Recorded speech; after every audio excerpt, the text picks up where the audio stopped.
Interesting, क्योंकि हम अगर सियासी जमातों को देखें तो पीटीआई या आफरीदी साहब के नाम के ऊपर खामोश है। इस तरह से मज़हब कोई रिएक्शन नहीं दे रही।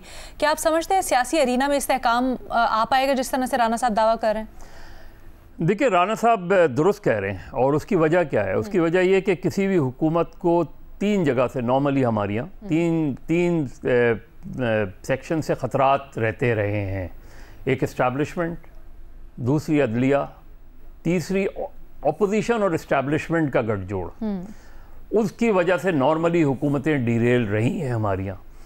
अब वो राना सनाउल्लाह ये जो बयान दे रहे हैं, इसकी एक बेसिक वजह यह है कि इस्टेब्लिशमेंट के साथ तो 8 फरवरी या उससे पहले भी उनके ताल्लुकात अच्छे रहे हैं और कोई दराड़ हमें नज़र नहीं आती उसके अंदर।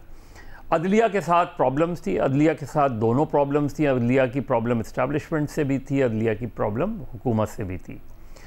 और वो फैक्टर 26वीं आईनी तरमीम के को सामने रखते हुए नज़र ये आता है कि उस फैक्टर से एक तरीके से उन्होंने एक डैम, आप समझ लें, बंद बांध दिया है। तीसरी चीज़ अपोजिशन।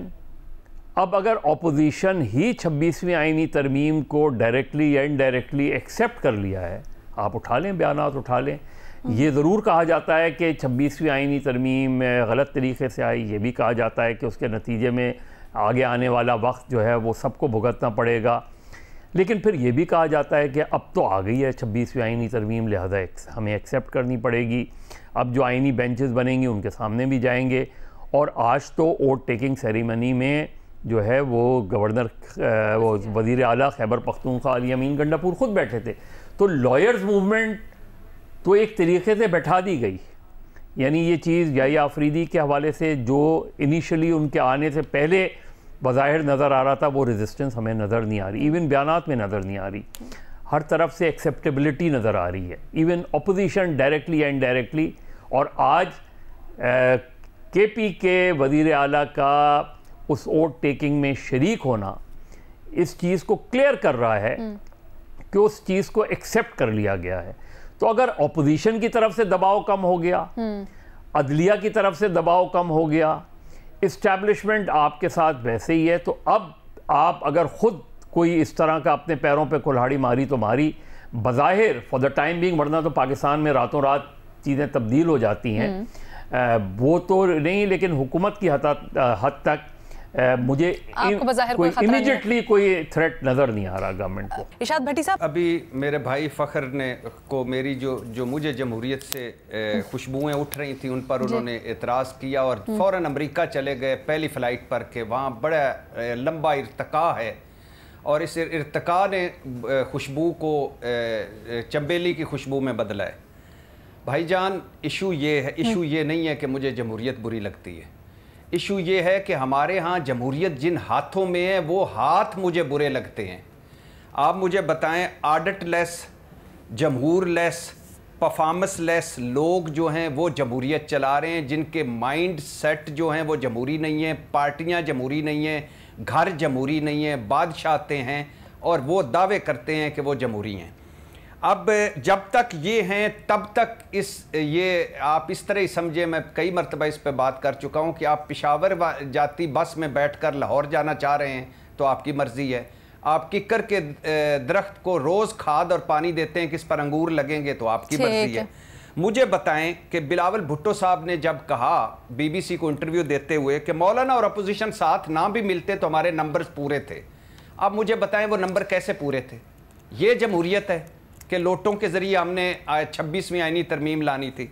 मुझे बताएं कि राना सनाउल्लाह जितनी ग्रेस भी नहीं दिखाई नवाज शरीफ साहब ने, इतना भी नहीं कहा कि हाँ मैं हार गया हूँ, और एक कैंसर सर्वाइवर की मुबैना तौर पर सीट लेकर वो बैठे हुए हैं। 3 दफ़ा के वज़ीर आज़म हैं सब इस वक्त हुकूमती पार्टी लेकिन मेरा ख्याल है हम बड़ी नैरो माइंडेड अप्रोचेस के ऊपर नहीं अप्लाई कर रहे हैं। हम 2024 की जमहूरियत की बात कर रहे हैं। मुझे थोड़ा सा डेवलप कर लेने दीजिएगा, थोड़ा सा डेवलप कर लेने, मैं उसी पे आ रहा हूं, थोड़ा सा सिर्फ थोड़ा सा। मुझे बताएं शहबाज शरीफ साहब का पीछे लेके जाए ना। नहीं मैं पीछे नहीं लेके जाता, मैं पीछे नहीं। मुझे ये बताएं कि शहबाज शरीफ साहब का जिस पे बैठ के तो आप प्रोटोकॉल एंजॉय कर रहे हैं वो मैंडेट असली है। मुझे बताएं हमारा जो सुप्रीम कमांडर है सदर, उस पर कितने संगीन इल्ज़ामात हैं? जमहूरियत में इतने संगीन इल्ज़ामात के बाद कोई बन सकता है? अब जिस अदालत में वो जाते हैं वो कहते हैं सदर बन गया, आईनी तहफ़्फ़ुज़ हासिल है उन्हें। اور دوسرا انہوں نے لہٰذا مجھے یہ جو ہے نا یہ ان کے ہاتھوں میں رہے گی، 100 اور سال لگ گئے کچھ نہیں ہوگا۔ دوسرا ابھی میرے بھائی نے بڑی خوبصورت مثال دی، پریکٹس اینڈ پروسیجر کمیٹی کا پہلا بڑا فیصلہ اور منیب اختر اور منصور علی شاہ صاحب کو شامل کر لیا۔ یہ آپ کے قاضی فائز عیسیٰ نے کیوں نہیں کیا؟ ان کو کیا پرابلم تھی؟ یہ آج کل کیوں غلط تھا اور آج کیوں صحیح ہو گیا؟ اور دوسری بات ایک اور لنگر گپ سنیے، پریکٹس اینڈ پروسیجر کمیٹی میں شاید ایک ترمیم آ جائے، 5 ہو جائیں 3 کی بجائے، یعنی امین الدین صاحب بھی اس میں شامل ہو جائیں اور مندو خیل صاحب بھی شامل ہو جائیں۔ تو الحمدللہ جب تک یہ موجود ہیں یہ اتنا بھی برداشت نہیں کریں گے کہ بے اختیار سپریم کورٹ کی ایک جو کمیٹی ہے اس میں بھی میرے آپ سے شدید قسم کے سوالات ہیں، لیکن میں چاہوں گی پہلے ذرا فخر اگر جواب دینا چاہیں یا وہ بھی کچھ ہاتھ اٹھا رہے تھے کر جی۔ علینا 2 چیزیں بھٹی صاحب نے ہائی لائٹ کی، پہلی تو یہ کہ انہوں نے کہا کہ یہ جو الیکشنز تھے وہ متنازع ہیں یا ان کے جو آڈٹ کے حوالے سے بات کی جاتی ہے۔ دیکھیں پہلی بات تو یہ ہے کہ یہ تمام تر جو الیکشن ٹریبیونلز میں ہوں یا عدلیہ میں جب تک یہ ثابت نہیں ہوتا الیکشن والا تب تک یہ ہیر سے ہی ہے، میں اس کو بطور صحافی کے سنی سنائی بات کہوں گا۔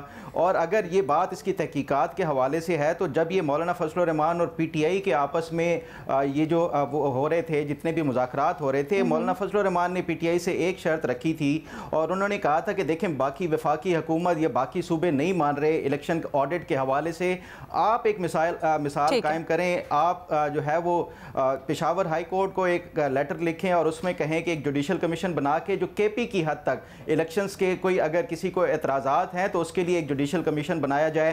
پی ٹی آئی وہ نہیں مانی، تو ایسا نہیں ہو سکتا کہ آپ کا ایک جو صوبہ ہے اس کے لیے علیحدہ سے آپ کے جتنے بھی یہ اس طرح کے ہوں اور باقی صوبوں کے لیے آپ کے مختلف ہو۔ تو اگر یہ الیکشن کا واقعی اس طرح کے کوئی ہے جس میں دھاندلی کے حوالے سے سیریس قسم کے الزامات لگائے جاتے ہیں، میں سمجھتا ہوں کہ تمام صوبوں کو اگر یہ وفاقی حکومت نہیں کر رہی تو کے پی اگر اس کی ایگزامپل سیٹ کر کے وہ ثابت کر سکتی تھی کہ دیکھیں فری اینڈ فیئر الیکشن ہوئے۔ اور جو دوسری بات پریکٹس اینڈ پروسیجر کے حوالے سے یہ بات کر رہے بھٹی صاحب کہہ رہے ہیں کہ قاضی فائز عیسیٰ صاحب نے کیوں نہیں کیا، دیکھیں اگر ایک جج اس جو پریکٹس اینڈ پروسیجر کمیٹی میں بیٹھے ہی نہ اس کی میٹنگ کے حوالے سے، تو پھر یہ ایک بہت بڑا فلا تھا جو اس ٹائم پریکٹس اینڈ پروسیجر بل میں تھا کہ اگر کوئی جج غیر حاضر ہوتا ہے یا وہ اٹینڈ نہیں کرتا تو پھر اس کا آلٹرنیٹ جو ہے وہ پریکٹس اینڈ پروسیجر اس میں نہیں تھا، جس کی وجہ